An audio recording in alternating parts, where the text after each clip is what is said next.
तो SSC CGL में अगर कोई गैजेटेड पोस्ट है ना, तो ये सिर्फ यही पोस्ट है, ठीक है।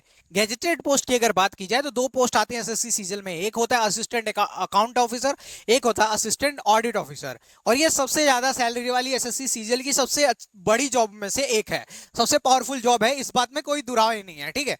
तो एसएससी सीजीएल में अगर कोई गैजेटेड पोस्ट की बात करी जाए तो ये है।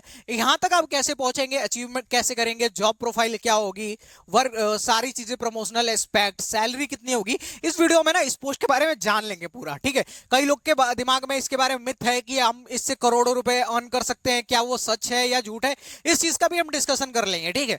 एक बार किसी ने बोल दिया कि हाँ करोड़ों रुपए इससे अर्न किया जा सकता है, तो उस बात को लेके ना थोड़ा सा वो हुआ है, तो इसको एक्सप्लेन कर देंगे क्या किस तरीके से वो पॉसिबल है, कैसे नहीं है।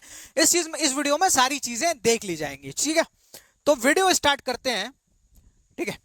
वीडियो स्टार्ट करने से पहले मैं बता देता हूं, मेरा नाम आकाश मदेसिया है और मैंने एसएससी सीजीएल 2022 में क्लियर किया हुआ है। NTPC RRB group D, UPSC CDS और हेयर 4 ऐसे 10 से ज्यादा एग्जाम मैंने क्लियर किए हुए हैं, वो भी लगभग सारे एग्जाम जो है मैंने फर्स्ट अटेम्प्ट में क्लियर किए हुए हैं। तो उस बेसिस पे मुझे कुछ नॉलेज है जो मैं आपके साथ शेयर करना चाहता हूं, जो पोस्ट के बारे में डिटेल है, ठीक है। जो उस पोस्ट के मतलब उसी एग्जाम को प्रिपेयर कर रहा है वो सारी पोस्ट के बारे में जानता है कुछ ना कुछ चीजें, और कहीं ना कहीं एजुकेटर होने के नाते मेरा फर्ज बनता है कि चीजों को एक्सप्लोर करूं और आप तक लेके आऊं, जिससे आप ना जो सिलेक्शन लेने के बाद जो फाइनल फॉर्म भरते हैं कि कौन सी पोस्ट आपको चाहिए, उसमें एक सही पोस्ट चुन पाओ, गलत ना पोस्ट चुन लो।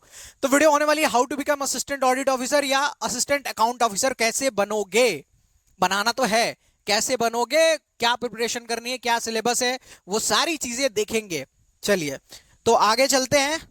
अगर आप चैनल पे पहली बार आए हो तो इस चैनल का एक बार प्लेलिस्ट विजिट करो, देखोगे कि हाँ बिल्कुल जेन्युइन कंटेंट है, टू द पॉइंट कंटेंट आपको यहाँ पे मिलेगा। तो चैनल सब्सक्राइब कर लो, यहाँ पे आके आपको फ्यूचर के लिए एक नया रास्ता मिलने वाला है, जिससे आप अपने सक्सेस को सुदृढ़ कर पाओगे, ठीक है।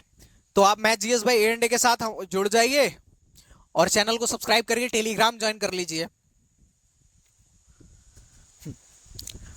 अगर बात की जाए क्या क्या डिस्कशन होने वाला है वीडियो में, तो एक बार ग्लांस में देख लीजिए। हम एग्जाम के बारे में डिस्कस करेंगे कि असिस्टेंट ऑडिट ऑफिसर के लिए क्या एग्जाम होते हैं, ऐसे तो मैंने बोल ही दिया है सीजीएल, पर उसकी पैटर्न के बारे में, एग्जाम के पैटर्न के बारे में पूरी डिटेल देखेंगे, ठीक है। एलिजिबिलिटी क्राइटेरिया भी देख लेंगे, पावर देख लेंगे पोस्ट के बारे में, जो देखना जरूरी है भाई, हम कहीं जॉब कर रहे हैं तो हमको पता होना चाहिए ना कि क्या वर्क प्रोफाइल है, क्या पावर है, सैलरी कितनी होगी, सबसे जो इंपॉर्टेंट चीज है सैलरी, जॉब प्रोफाइल जो इंपॉर्टेंट चीज है, और प्रमोशनल, जितनी भी चीजें इंपॉर्टेंट है वो सारी इस पोस्ट के बारे में देख ली जाएंगे, ठीक है। जॉब प्रोफाइल में हम देख लेंगे, ट्रेनिंग वगैरह भी होती है इसकी, तो वो सारी चीजें भी हम देख लेंगे। तो ये पॉइंट्स होने वाले हैं जो हम पूरी वीडियो में आज डिस्कस करने वाले हैं। तो अगर बात करें कि क्या प्रोसेस है एग्जाम का, ठीक है, तो असिस्टेंट ऑडिट ऑफिसर या असिस्टेंट अकाउंट ऑफिसर बनने, ज्वाइन करने के लिए आपको, बनने के लिए आपको ना एसएससी सीजीएल का एग्जाम देना होगा। एसएससी सीजीएल का एग्जाम देके आप बनोगे ऑडिट ऑफिसर या डबल एओ अकाउंट ऑफिसर या audit officer, assistant audit officer या असिस्टेंट अकाउंट ऑफिसर। तो देखो इसमें क्या होता है, एक होता है टीयर 1 और एक होता है टीयर 2। टीयर 1 और टीयर 2 में लगभग सब्जेक्ट सेम है, टीयर 2 में एक एक्स्ट्रा सब्जेक्ट जुड़ जाता है, वेटेज बदलती है। वेटेज का मतलब किसी में 50 नंबर का पूछा जा रहा है, वही 90 नंबर का पूछा जाएगा मेंस में। समझाता हूं मैं आपको। टीयर 1 में 25 क्वेश्चन चारों सब्जेक्ट के आते हैं, मैथ, इंग्लिश, रीजनिंग और जीके, इनके 25 क्वेश्चन आते हैं 50 नंबर के। टोटल 200 नंबर होते हैं, जिसमें 140 के अप्रोक्स, 140 के अप्रोक्स कट ऑफ बनती है रॉ के हिसाब से, ठीक है। अगर पोस्ट मान लो 7-8 हजार है, तो अगर कम पोस्ट है तो कट ऑफ ज्यादा चली जाएगी, और ज्यादा पोस्ट है तो कट ऑफ कम चली जाएगी, ऐसा सा सीन है। अगर बात की जाए इनमें टीयर 2 का, अब टीयर 1 जो होता है क्या क्वालिफाइंग हो गया है अभी 2022 से ही, टीयर 1 क्वालिफाइंग हो गया है, तो इसमें एक वो प्रॉब्लम है कि आपको मतलब उसके मार्क्स जुड़ेंगे नहीं टीयर 1 के, तो डायरेक्ट आपको टीयर 2 में जितना नंबर आएगा उसी पे आपका सिलेक्शन होना है। टीयर 2 का मैं बता देता हूं, 90 नंबर आते हैं रीजनिंग के, 90 नंबर मैथ के आते हैं, जिसमें 30-30 क्वेश्चन पूछे जाते हैं, और 45 क्वेश्चन इंग्लिश से पूछा जाता है, जिसका होता है 135 नंबर, और 75 नंबर की होती है जीके, जिसमें 25 क्वेश्चन पूछे जाते हैं। 1/3 का माइनस मार्किंग होता है, मतलब अगर आपने एक गलत किया तो आपका एक नंबर चला जाएगा। 3 नंबर के एक क्वेश्चन है, ठीक है, तो अगर आपने एक गलत किया तो एक नंबर आपका जाने वाला है। उसके बाद आपकी होती है कंप्यूटर, पूछी जाती है 20 क्वेश्चन 3-3 नंबर के, जो कि क्वालिफाइंग होता है। कुछ पोस्ट के लिए जो है कट ऑफ हायर थोड़ी रखी जाती है। अगर हम बात करें कि टीयर 2 में टाइपिंग भी होती है, ये बात आपको ध्यान रखना है, ठीक है। अब आपने मेरे मुंह से ही सुना कि असिस्टेंट ऑडिट ऑफिसर या असिस्टेंट ऑडिट अकाउंट्स ऑफिसर जो है बड़ी पोस्ट है, ठीक है, गैजेटेड पोस्ट है, तो इसमें कुछ चीजें तो आपको ओवर दी जाएंगी, ऐसे थोड़ी प्रोवाइड की जाएगी। तो आपको डिपार्टमेंट में जाने के बाद आपको एसएएस का एग्जाम क्लियर करना पड़ता है, ठीक है। एसएएस एग्जाम होते हैं, 9 पेपर होते हैं जो सिंपल होते हैं, मतलब 1000 लोगों में से 2 या 3 लोग ही इस एग्जाम में फेल होते हैं, मैंने ऐसा सुना है। आपको लगभग इसका पीरियड 4 साल की अप्रोक्स मिल जाती है शायद। 4 साल में आपको 6 बार चांस मिलता है इस एग्जाम में बैठने के लिए, 6 बार में क्लियर करो। एक बार में ऐसा नहीं है कि एक ही बार में। और ये भी है कि 9 पेपर है ना, तो एक बार में आपने 5 क्लियर कर लिए, तो वो अब आपको 5 क्लियर नहीं करने हैं, ठीक है। मैक्सिमम लोग एक एग्जाम में फंसते हैं और एंड में जाते जाते चौथे 5वें में क्लियर हो जाता है एग्जाम भी। तो इससे डरने की जरूरत नहीं है। आप अगर सीजीएल, आप में इतना दम है कि आप सीजीएल क्लियर करके वहां पहुंच रहे हो, तो आप क्लियर करोगे, गारंटी है। हाँ, एक रॉ सिनेरियो बता देता हूं कि अगर क्लियर नहीं करते तो क्या होगा। तो क्लियर नहीं करते तो आपकी प्रोविजन ऐसा लिखा रहेगा कि जॉब चली जाएगी, पर जॉब नहीं जाती। आपको यहां से डिमोट करके ऑडिटर बना दिया जाता है। क्या बना दिया जाता है? ऑडिटर, जिसके बाद आप फिर से प्रमोट होकर आप यहाँ पे AA बन सकते हो। ये सीधी सी बात है। चलिए, एलिजिबिलिटी की बात की जाए तो इस पोस्ट के लिए आप एलिजिबल कब से हैं? आप 30 साल से कम के होने चाहिए, ठीक है, 30 साल से कम के होने चाहिए। और एक और क्राइटेरिया क्या है कि आप ग्रेजुएट होने चाहिए, जो कि आप सीजीएल का पेपर दे रहे हो तो आपको सीधा समझ है कि कंबाइंड ग्रेजुएट लेवल है, मतलब ग्रेजुएशन तो चाहिए ही चाहिए। क्लियर सी बात है ना? चाहिए। तो इतनी सी बात है, एलिजिबिलिटी यही है और कुछ नहीं है। देखो क्या बता रहा हूं ना मैं कि इंडिया में क्या है कि इंडिया में बहुत सारे एग्जाम्स हैं और बहुत सारे कोर्सेज हैं, पर बीए का कोर्स जो बंदा ले रहा है ना, मान लो सिंपल बात मैं समझाता हूं, बीए का कोर्स ले रहा है ना, वो लगभग हर एग्जाम के लिए एलिजिबल है, हर एग्जाम के लिए। और सही बता रहा हूं, बीए लेने के लिए ना गट्स चाहिए। बीए ना 2 ही टाइप के लोग लेते हैं।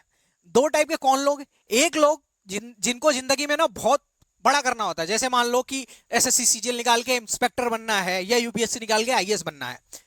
या वो लोग लेते हैं जिनको पता ही नहीं है कि क्या करना है। बीच वाले लोग नहीं लेते। या तो जिनको अच्छा करना है या तो बुरा करना है, या तो कुछ बुरा करना के इन द सेंस कि उनको कुछ पता ही नहीं है, चलो भाई बीए ही कर लेते हैं, ठीक है, बैठ के घर पे क्या करेंगे, बीए ही कर लेते हैं। तो बीए करने वाले को ना कभी हल्के में नहीं लेना। बीए करने वाले लोग या तो बहुत ऊंचा करने के लिए बने या नीचे। तो नीचे तो हर कैटेगरी के लोग हैं, पर ऊपर वाले बीए वाले ही हैं, ठीक है। तो अगर आप बीए कर रहे हो तो मतलब आप इसके लिए एलिजिबल हो, बीए बीएससी कोई बीकॉम एलिजिबल हो इसके लिए, बीटेक।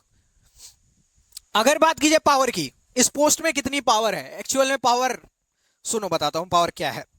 यह है गैजेटेड पोस्ट और इसका काम क्या है पता है? डिपार्टमेंट टू डिपार्टमेंट जाकर ऑडिट करना। Department to department in the sense क्या कह रहा हूं मैं कि डिपार्टमेंट टू डिपार्टमेंट जाने का मतलब है कि जैसे इनकम टैक्स का डिपार्टमेंट हुआ, जीएसटी का डिपार्टमेंट हुआ, सीबीआई हुई, हर जगह यहां का बंदा जाके वहां पे चेक करेगा, ऑडिट करेगा कि जो भी पैसे आए गवर्नमेंट के तरफ से उसका डिस्ट्रीब्यूशन जहां करने के लिए हुआ था वो हुआ कि नहीं। जो पैसे जहां लगाने के लिए गवर्नमेंट दिए थे उतने ज्यादा तो खर्च नहीं हुए, कम तो खर्च नहीं हुए, ठीक है, वो देखना इसका काम होता है। अगर वहां गलत निकला ना तो बहुत दिक्कत होने कर सकता है ये बंदा। और ये भी बात है कि ये बंदा जाके लोअर लेवल के ऑफिसर से बात नहीं करता, ये जाके बात करेगा आईआरएस से और ठीक है आईपीएस से, ऐसे लोगों से मिलेगा ये, ठीक है। तो इसकी पावर ये है कि ऑडिट जो करेगा ना, डिपार्टमेंट टू डिपार्टमेंट जाके ऑडिट जो करेगा या जो अकाउंट चेक करेगा, ठीक है, अकाउंट्स अगर चेक कर रहा है तो अकाउंट्स भी तो है वही पार्ट, ठीक, अकाउंट्स भी तो देखेगा कि हाँ गलत कहीं नहीं हुआ। तो ये वाली बात समझो। तो पावर तो पावरफुल जॉब है। अगर बात की जाए जॉब प्रोफाइल की तो देखो, परफॉर्म फाइनेंशियल ऑडिट जो मैंने आपको बताई कि देखना है कि जाके पैसे कितने खर्च हुए, जरूरत से ज्यादा तो नहीं खर्च हुए, ठीक है। कंप्लीट ऑडिट करनी है पूरी, इसको कंप्लीट ऑडिट करनी है कि हाँ पूरे सब सही है, ठीक है। एंड परफॉर्मेंस ऑडिट प्रिपेयर करनी है for various central and state departments. Central की डिपार्टमेंट हो या स्टेट की डिपार्टमेंट हो, हर जगह का बंदा ये जाके ऑडिट करेगा, ठीक है। चलिए, अगर बात की जाए इसकी सैलरी की, तो इसकी जो सबसे अच्छी चीज है ना, इसकी सैलरी है। सैलरी पता है कितनी है? एसएससी के जॉब में सबसे ज्यादा सैलरी है, ठीक है। अगर इन हैंड सैलरी की बात करूं ना तो एक्ससिटी की बात करता हूं मैं, तो एक्ससिटी में इसकी जो सैलरी है वो 75K इन हैंड है, 75,000 इन हैंड है। गवर्नमेंट कंट्रीब्यूशन लगभग 8,000 रुपए का होता है, ठीक है। तो जो ग्रॉस सैलरी बन जाती है वो बन जाती है, हाँ अभी तो ये 8,000 नहीं, ये गवर्नमेंट कंट्रीब्यूशन नहीं है 8,000, ये 8,000 है जो वो एनपीएस में देता है अपनी सैलरी से, ठीक है। ये 8,000 अपनी सैलरी में देता है, सैलरी से देता है एनपीएस में। अब 9,000 रुपए गवर्नमेंट कंट्रीब्यूट करती है जो इसके एनपीएस में होता है, ठीक है, 9,000 समथिंग कुछ करती है, ठीक है। तो 9,000 रुपए गवर्नमेंट कंट्रीब्यूट करती है इसके एनपीएस में, तो कितना हुआ टोटल? तो आप इसको देखोगे तो ये टोटल हो जाएगा 92,000 रुपए। तो इसकी जो ग्रॉस सैलरी है ना 92,000 रुपए है। उसके बाद में बात करूं ना कि अलाउंस क्या है, तो ये ऑडिट पे जाता है, आपको पता है, ठीक है। ऑडिट पे जाता है ना, तो क्या होता है कि हर दिन का 1750 रुपए इस बंदे को दिया जाता है सरकार की तरफ से, जितने दिन ऑडिट पे रहेगा। कितने? 1750। तो अगर आप कहीं ऑडिट पे जा रहे हो तो आपको होटल लेके रहना है, बाहर का खाना है, तो उसके लिए 1750 देता है गवर्नमेंट। आप जाओ तो उसमें से बचा लो या उससे ज्यादा खर्च करो, ये आपके ऊपर है। जैसे जैसे आपकी सैलरी बढ़ेगी वो पार्ट भी बढ़ेगा। मैंने सुना है कि बहुत ऊपर तक वो जाता है पैसा, ठीक है, ऊपर तक जाता है, मतलब वो ज्यादा मिलता है इन द सेंस, ऊपर तक मतलब घूस घूस नहीं। चलो, अब अगर बात की जाए कि इसके कुछ कॉन्स भी तो होंगे, ऐसा तो नहीं है कि हर जॉब के सर वही प्रोज ही प्रोज हैं, कॉन्स भी हैं इसके, इस पोस्ट के थोड़े से ज्यादा कॉन्स हैं। जैसे मैंने आपको बताया कि ऑडिट के लिए क्या करना पड़ता है, विजिट करना पड़ता है कहीं दूसरे स्टेट। तो हो सकता है कि आपको 100 किलोमीटर विजिट करना पड़े और फैमिली से दूर रहना पड़े। बहुत बार ये होता है कि आप रात ही उधर ही आपको एक कहीं ऑडिट करने का, एक हफ्ता आपको पूरा ऑडिट में ही चला गया। तो इसमें सबसे बड़ी दिक्कत यही है कि आपको ऑडिट के लिए ना दूर जाना पड़ता है। सैलरी अच्छी है, सब कुछ अच्छा है, पर आपका जो वर्क और लाइफ का जो बैलेंस है वो बराबर नहीं रह पाता। इस पोस्ट की सबसे जो बुरी चीज ये है, ठीक है। तो वो भी बताना मेरा फर्ज है, क्योंकि अच्छी अच्छी चीजें बता दी आपने, ये ऑप्ट कर ली, वहां जाके आपको बुरी चीजें पता चल रही हैं, ठीक है। एक बार इसके प्रमोशंस के बारे में जान लेते हैं। तो आप यहाँ डबल एओ पे बनते हो, ठीक है। इसके बाद आप एओ बनते हो, फिर सीनियर ईओ, फिर डीएजी, फिर सीनियर डीएजी, ठीक है। तो अगर बात की जाए कि एओ से कितने दिन में, डबल एओ से आप कितने दिन में बन जाओगे एओ, तो आपको अप्रोक्सीमेट 6 इयर्स लगते हैं, और सीनियर एओ बनने में भी 4 इयर्स के अप्रोक्सीमेट लगते हैं, ठीक है। और उसके बाद टाइम ड्यूरेशन फिक्स नहीं है कि हाँ आप इतने ही साल में बनोगे, ठीक है। उसके बाद जो है टाइम ड्यूरेशन फिक्स नहीं है, तो वो आपके परफॉर्मेंस, आपके एग्जाम निकालने की कैपेसिटी, इन सब पे डिपेंड करता है आगे मूव करना, तो ठीक है। तो जो मैक्सिमम लोग हैं ना वो डीएजी के पोस्ट तक पहुंच पाते हैं। यहां तक मैं भी कह रहा हूं आप पहुंच जाओगे, आराम से पहुंच जाओगे। अगर 25 में ज्वाइन करते हो डबल एओ तो यहां पहुंच जाओगे, मेरी गारंटी है। ओके, इतनी सी बात बतानी थी, मुझे प्रोज और कॉन्स भी सारे समझा दिए और सब कुछ आपको चीजें क्लियर करा दी गई इस वीडियो में। 10-10 मिनट की वीडियोस में आपको सारी चीजें कवर करा दी जाती हैं। अगर आपको चैनल का कंटेंट जेन्युइन लगा हो, चीजें आपको अच्छी लगी, हाँ कि सर सारी बातें एक बार बता रहे हैं, प्रोज एंड कॉन्स भी बता रहे हैं। अच्छा, एक बात तो छूटी गई, जो आपके मन में डाउट था कि क्या इससे 1 करोड़ रुपए कमाई जा सकती है। तो मैं 1 करोड़ तो नहीं कहूंगा, पर देखो, तुम जाते हो डिपार्टमेंट टू डिपार्टमेंट ऑडिट करने हैं, ठीक है। तो क्या होता है कि आपको भी पता है कि कोई भी दूध का धुला नहीं है क्या? अगर है तो बताओ मुझे। कोई भी दूध का धुला नहीं है, तो इश्यू ये है कि वहां पे आपको जरूर कुछ ना कुछ एरर मिलेगा। तो वो चीज, एरर कॉम्प्रोमाइज करने के लिए आप कैसे काम करते हो, वहीं पे करप्शन होता है। अब कितना बड़ा होता है मैंने डिपार्टमेंट में घुस के देखा नहीं है, पर 1 करोड़ का amount is a big thing, ठीक है।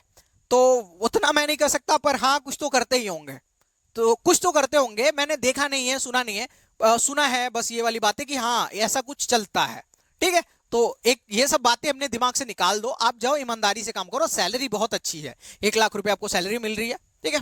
तो अगर चैनल पे आप पहली बार आए हो, आपको जेन्युइन कंटेंट लगा है ना, तो चैनल सब्सक्राइब कर लो, आपको बहुत ही प्यारा कंटेंट मिलता रहेगा डेली टू डेली। ओके, अगर आप अपनी कंप्लीट प्रिपरेशन करना चाहते हो, डबल के सपने को पूरा करना चाहते हो, तो जीएस पढ़ लो अखंड सर से, जिन्होंने सिविल सर्विसेज का मेंस लिखा हुआ है, हमारे चैनल पे पढ़ाते हैं। और मुझसे पढ़ लो आप पूरा मैथ्स। आप जाओगे ना, पूरा प्लेलिस्ट देखो, एकदम आप फैन हो जाओगे कि हाँ सर एकदम लाइन से चीजें एकदम सिंपल वे में समझाई गई हैं, और जो एग्जाम में आते हैं ना वो समझाई गई हैं। मजाक नहीं किया गया, कुछ भी उठा के ला दिया, 10 सवाल वो ला दिया जो बच्चों को अच्छा लगता है, और उससे सिलेक्शन हुआ चाहे नहीं हुआ। ऐसा हमको नहीं करना है, ठीक है। हमको दिलाना है आपको सिलेक्शन। तो अगर अभी तक देख रहे हो तो चैनल को सब्सक्राइब कर दो, टेलीग्राम को ज्वाइन कर दो, और धन्यवाद आपका।